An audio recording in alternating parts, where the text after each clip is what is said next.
Anong klase kang ina? Wes! Hindi ko siya anak! Sobrang yabang mo! Sobra pa yung pride mo! Eh wala ka namang may pagmamalaki! Ha? I'm sorry.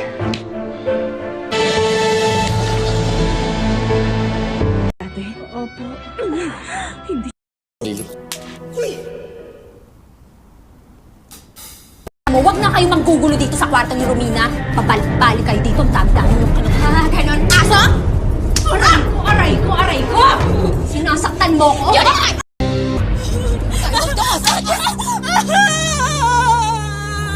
Nga ako pinili.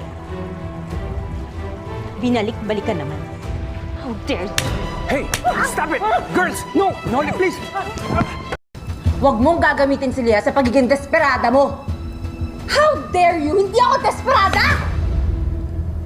Mata sa mata? Pisngi sa pisngi? Ronnie! May pera ka naman pala. Gusto mo pa ipagnanakawan ka? Hindi mo alam yung hirap na dinanas ko para lang maipon yung pera na yan! Ha? Tapos yung pagkakas mo na lang sa ano yan? Ha? Baliw ka na talaga! Baliw! Wrong answer! Elise! Come on! Tigil mo na sabi to, Bessie. Tigil mo na! Wrong answer again! Dahil kahit anong gawin mo, lumalabas pa rin yung sama ng ugali mo! How dare you! Sama-sama na tayo sa impyerno! Baka walang hiya mo talaga! Kapal mo! Para sa pagpapahamak mo kay mommy! Para sa pamabastos mo kay nanay! At yan! Para matauhan ka! Dali!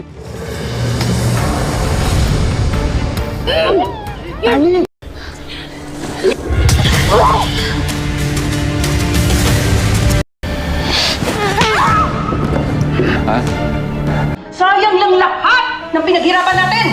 Mas importante talaga sa inyo yung pera kaysa sa akin, ha? Ang kapal ng mukha mo, malandi ka! Ang kapal ng mukha mo, mag-aagaw ka! Ikaw ang makapalang mukha! Dapat nga ako nagre-reklamo kasi lahat ng pinangako mo, hindi mo tinupad! Kasi si Ina ang mahal ko. Alam ko, iniwan mo ko dahil sinabi niya. Danny, mahal kita.